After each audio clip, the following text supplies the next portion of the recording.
Hello everybody, my name is Thorgal and welcome to this mod spotlight on Better with Mods and specifically on how to make a piston when you have this mod installed. I'm currently playing a different mod pack, Crimson Skies, and I need to make my first pistons there. And it's kind of difficult on how to figure this out when you play with this mod for the first time. So I said I'm going to make a short mod spotlight on how to go about this, and I'm going to throw in a few extra bits and pieces there that I find interesting about this mod. So this is not a complete spotlight about Better with Mods, and I'm going to try to go through this quite quickly. Now the first thing you want to get started with is you want to start planting hemp. Okay, this is the hemp, the seed you can just get by, I actually got a seed by hoeing the grass right here into farmland that I popped one out, but you can also get it from just breaking grass anywhere. And then when you plant this and you harvest it, let me make sure that I am in survival. Yes, you get this hemp right here.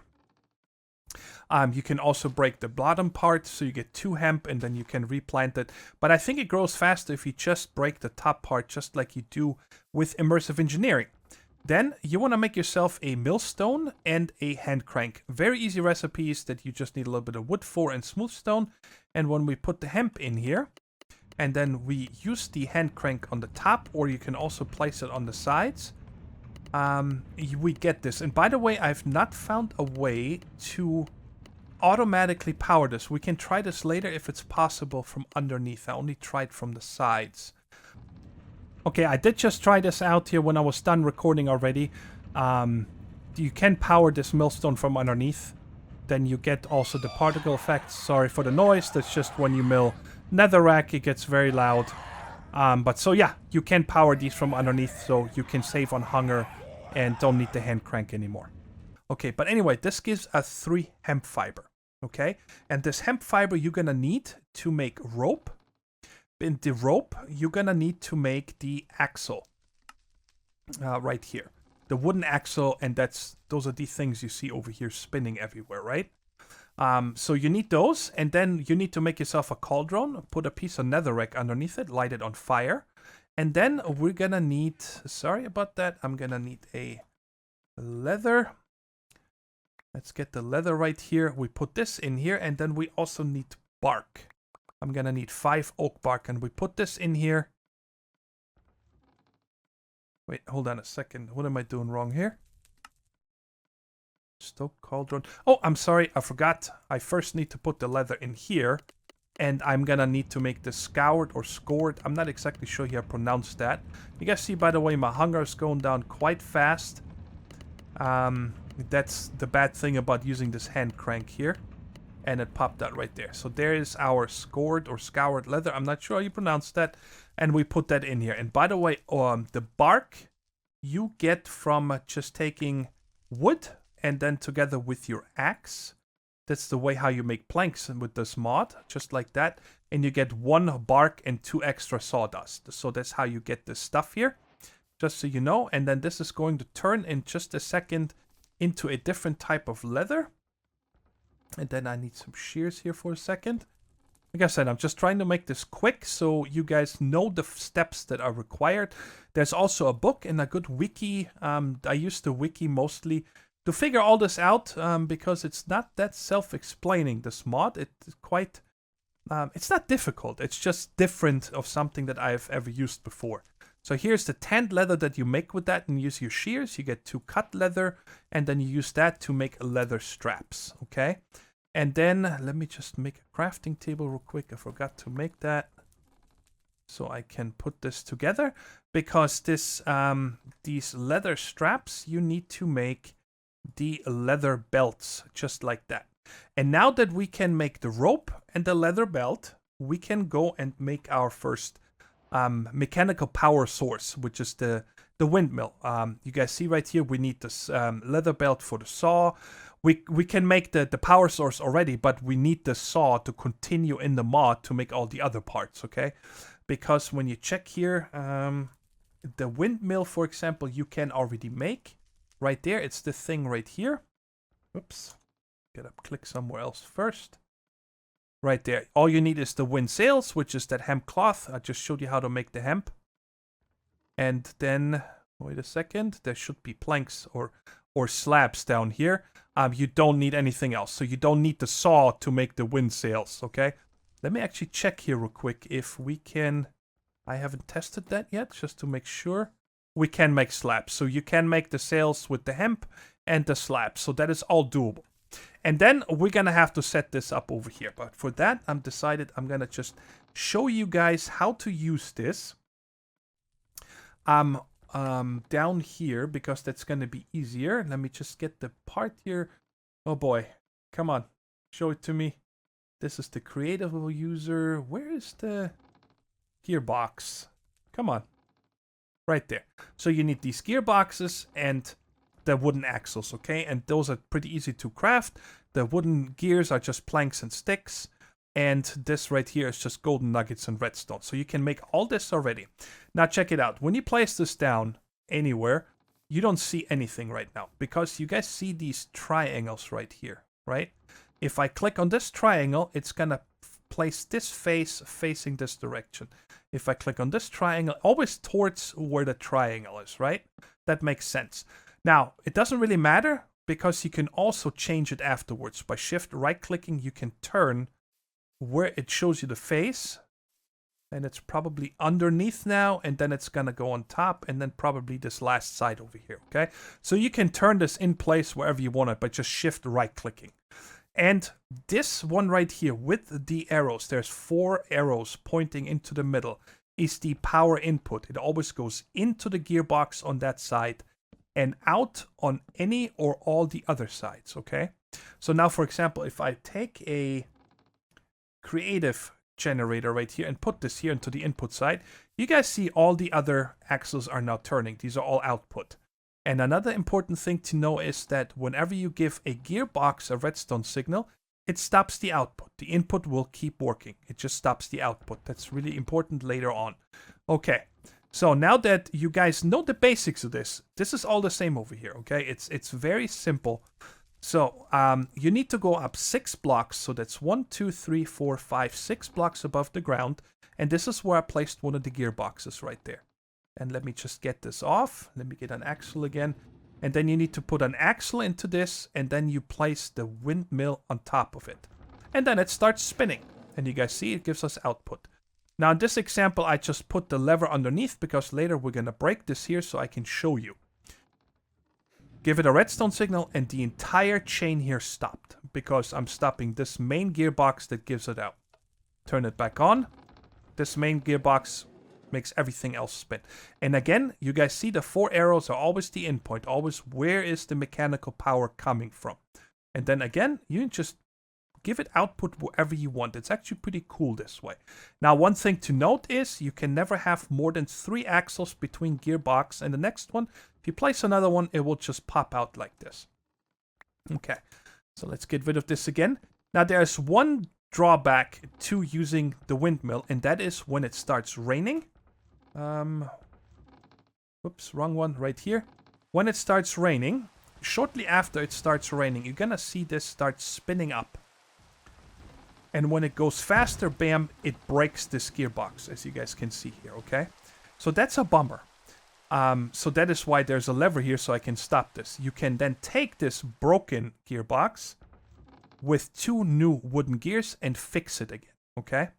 And of course, let me just replace this here now so it's fixed. You guys see it broke again even though it stopped raining because this has not stopped spinning faster yet. So that was perfect for me to show you guys. Once it stops raining, now it's slow again. You see that? And now when we place it, it's going to be fine. And I'm just going to turn this off for now because I'm going to turn it rain on and off a couple more times. Now, there is something that we can use to automate this. So you don't need to pay attention. Hey, is it raining or not? And even the delay. So when it starts raining, there's going to be a delay until it actually starts spinning faster. And when it stops raining, there's a delay when it stops spinning faster, when it slows down again. And there is a block here called the oak bamboo chime. There's a couple different ones with the different materials right here. You actually need to have a saw already to make this molding as well as the pressure plate before you can set this up. So in the beginning, just slap a lever on there and pay attention. If you need your machines, turn the lever off so it spins. And when you're done, turn it back on the lever so it stops. So in case it starts raining and you're not paying attention, you don't need to fix that up there all the time. But anyway, when you look at this wind chime, I'm going to just... No, I'm going to leave it. When it starts raining, this gives out a redstone signal instantly. Okay? And then when it stops raining, it stops instantly. So it's nice that it tells us if it's raining or not. But it sucks because this thing up here has such a long delay until it gets faster or slower. So I set up this little bit of contraption here, okay? There's a hopper here that has 1.5 stacks of items in it. By default, a hopper in Minecraft gives up 2 items per second. So this right here is going to be about 47 seconds delay, okay? I found out that gives me enough cushion. And usually in Minecraft, the rain doesn't turn off and then right away on again, okay? There's usually a long delay. Like a day or whatever. So, when this says, yes, it is raining, it will power this repeater, which turns off this redstone torch, which will then allow these items to go into this hopper. But at the same token, I'm sending the redstone signal over here to lock up this hopper. Because if I don't lock this hopper, then the items will go straight back over here, and that doesn't make any sense, right? So, over the course of 47 seconds, all these items will come over here. But as soon as the first item comes into this one, it will trigger this comparator, which in my example here, I'm going to light up this redstone lamp right here. So this input right here from this comparator needs to go to this gearbox, however you want to set it up here, okay? I left it down here just so I can easily explain it. So now check it out. When we turn it to raining, what's going to happen is this torch turns off. The items will go over here. Triggers the redstone lamp, and it locks this hopper so it doesn't go back. When it stops raining, it goes back to this, and all the items will come over here. But this one here stays powered for 47 seconds. And that is the delay on the turn. So as soon as it starts raining, it turns on. And when it stops raining, it stays on for another 47 seconds. So let me show you guys this. I'm going to turn on the rain. Bam, light turned on, so it will already lock this up. And I'm standing over here just to show you guys this here. So now I'm gonna wait until all the items are over here, right? So you would wait the entire game day or whatever. It will keep going. That's fine. And it still is not spinning faster if you see that. It's gonna start spinning in just a second. Hopefully. I don't want to cut. There we go. Now you guys saw it kicked in. Okay, so it's been raining and all the items are over here. This lamp is still on, so this would still be locked. Okay, so now we're going to turn the rain off. And I'm going to keep my camera like this, so you guys are going to see these items right here. Now this turned off, you see the items are now going back. And I'm going to keep the camera here, and if everything goes well, this will stop spinning faster before the lamp turns off. There we go. It slowed down. Let's see. We still have a little bit. So we have about a good 10 seconds to spare. Now, by the way, there is no exact time. This seems to be very random. I've had this turn off within 5 seconds and up to about a good 35 seconds.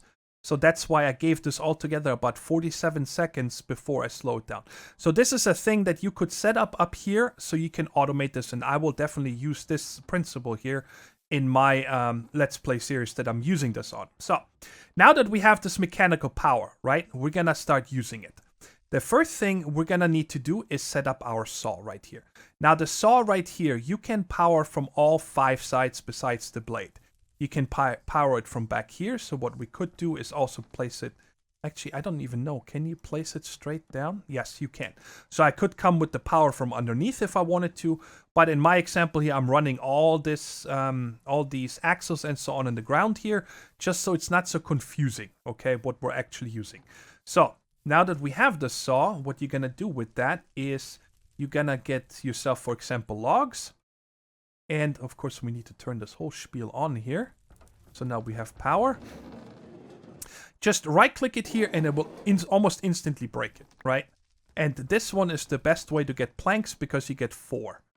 All right, and then when we take the planks and put it on here, it cuts it instantly into these sidings. The sidings will cut it into the moldings, and the molding will cut down into the corners, and then the corners will actually cut down into gears, okay? So this is what you need the saw for all, well, not the gears, but for these 3 items right there. And those are parts of many of the next things that we're gonna need here. One of them being, let me go ahead and clear my inventory, is the bellow, okay? The bellow right here, you see, we need those leather belts, we need more tanned leather, and you also need the siding up here. And you need the bellows in order to power your kiln here in a minute. But before we can use the kiln for something, we need to make the turntable. So that's the next thing you should make here is the turntable. Again, you need the sidings. That's why we need to start with the mechanical power and the saw. Now, once you have the turntable, what you do with that is you take a piece of clay and you simply place it on top like this. And you're gonna see it's gonna turn this into 4 different items. It's gonna turn it into a crucible. The next one, it's gonna be a planter. And you always get a clay ball next to it as well. The next one is a unfired vase. And then the next one is this thing right here is the urn. And if you keep going, it just breaks it completely. And now we have again 4 clay balls. So we could make the block again. So you don't lose anything if you just let it run too long. Now the thing is there's these little buttons here, right? Now what happens with this is if you go to the highest here, you see it breaks this down a lot slower than with this one. Whoops. You see, really fast, a little bit slower, much slower, super slow. I guess this is so if you don't want to pay attention or something, that you have more time to break this between the cycles, right? But what I would simply do is if I want to make sure, hey, I don't miss it or anything, I would simply put a redstone torch here, redstone power to this so it stops. Now this doesn't have power anymore. Now I can let this sit forever, right? So that's how I would do it. But anyway, so now that we have the urn here, we need to make the kiln. This right here.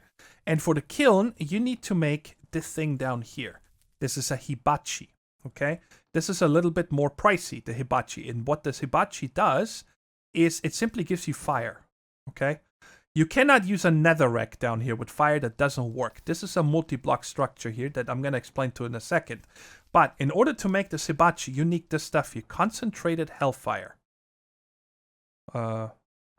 Concentrated hellfire. Which comes from 8 hellfire dust in a cauldron. And this you get from a filtered hopper. Now this is the part that took me a while to figure out. It was quite weird. That's the best way I can say. So right now, we have this powered on the side, okay? You want to have this powered, this hoppered filter. And we're going to net a filter right there, which is soul sand. And then we can take this ground netherrack, which, by the way, you get from the millstone. You simply put netherrack in there and you get the ground netherrack. And when you throw a ground netherrack into this, it gives you this hellfire dust, okay? And it is very important that you power this from the side, okay? We need 8 per ingot. Now I already have 9. If you do not have this powered, I guess I can just show you. It's not bad. I just have to make sure that I have a game rule do mob spawning true. Okay, let me show you guys what happens when you throw in a couple of these. Bam. You get a gas to spawn if this is not powered, okay? Difficulty 0. Let's get rid of this gas. And it also destroyed our filtered hopper, okay? So that is why I said it is really important that you power this from the side, this filtered hopper. That is the only way that you can stop the gas from spawning. I know it's weird that it is the way it is, but it's just, there's nothing I can do. So that is how you get this hellfire dust. You just keep tossing it into there. All right. Now we're going to use this again in a little bit because we need to fill the urn that we just made a minute ago over here, right?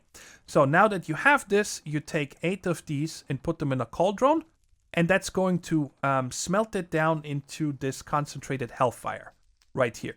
And the heating element, by the way, is just like that. It's regular string, or you can use hemp fiber. It's easier for you to, again, just put it in the cauldron. I'm going to just let this go, and you have to believe me that you get this concentrated hellfire. And now we can craft this hibachi. So now we made I actually need to give myself one here. Right there. We made this unfired urn over here on the turntable, right? And we want to go ahead and cook that up into an urn. And if we turn on the hibachi, which needs to be, let me show you here real quick. So you need to have the hibachi and then an air block between that and the bottom of your kiln. Whoops. And then you can, there's a couple different structures you can build. This is the one that I just find the easiest, right? So I can have my item right here, and when it pops out, it doesn't fall down into the fire. But I guess you could also make it like this. As long as there's 4 bricks above in some kind of a fashion, it will work, okay? That is the setup you need up here. And then we turn this on and we get a flame. What? I did not know that the urn works. Ha! I had no idea. I did not think. Because you guys see I have the bellow set up over here, which I guess I'm going to show you here in a second, that you actually need the bellow for something else. And this should be done in just a second. Or maybe it doesn't finish. I don't know. But let's go ahead and get an unfired crew. It did finish. Okay, so there it is. And now we have an urn. You just the unfired urn into an urn. But if you put something else in there, you guys... what is happening here? Is there another thing that does not work? Why do they all work? Huh. I don't know why this works. This is not supposed to work.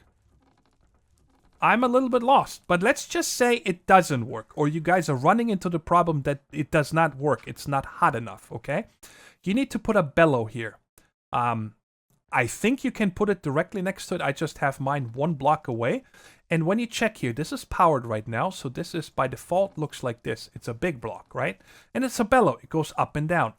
The hole over here, with shift right click, you can change where it is where the air comes out, okay? And you can power it from the other sides. And when you give this a redstone signal here, this gearbox, so it stops powering, you see it goes up. And now when it went down, we have a blue flame. So now it's super hot. Okay, it's much hotter than before. But, of course, it turns it back into yellow flame because it stopped giving it air. But the way you can do this is by simply just doing it manually. If you have the time, you know, in the beginning you might do it like this.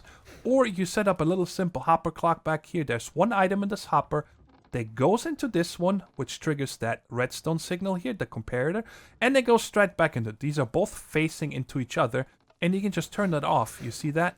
And it just goes back and forth, that item, which turns this gearbox on and off, and in turn also operates these bellows here over and over, right? And this is what I thought that we needed actually here for this to work. I'm not sure why it doesn't work, why it worked without the bellows, but that's just the way it is. So cool. So now that we have this urn, okay, it says here that we need to fill this somehow, okay? And it took me a while to figure this out. You need to put the urn underneath this filtered hopper here, and you see it connects to this, all right? And now again, we're gonna go ahead and get 8 of these nether dust. This, give me a stack. And get rid of these. And these 8 we're gonna toss into here. You see that? You heard the gas noise. Now instead of the gas coming out, even though it's powered, it wouldn't come out anyway, we made our first soul urn. And this soul urn is what you need to make the piston. So that was a quick and dirty rundown on what to do in order to get the pistons, together with this automation over here for the windmill, because I know that I don't want to have to worry about rain. But now that we can also make these bellows, by the way, I'm not done just yet. Whoops, recipe, not usage. Now that we can also make these bellows, right? We can also make a Stoked Cauldron. It's the same cauldron that we have over here, but instead of netherrack, there's a hibachi underneath it. And I'm using the bellow to keep this hot. And now, this is, it still says cauldron, but it's actually a Stoked Cauldron, okay? And what that allows us to do is turn the leather. You guys see this? If I take a leather and come over into the regular cauldron, you remember? Oh, there's our concentrated hellfire. It doesn't do anything, okay? Because it's not hot enough. Don't forget that the leather that we did earlier, we put into here first to get the scored leather, whatever, and then we turned that into tanned leather in the cauldron. That worked. But if you just want to turn leather into this right here, into glue, you need it to be a Stoked Cauldron. So with the hibachi and the bellow down here. If you don't have the bellow, I know it doesn't work either. And this should be done in just a second.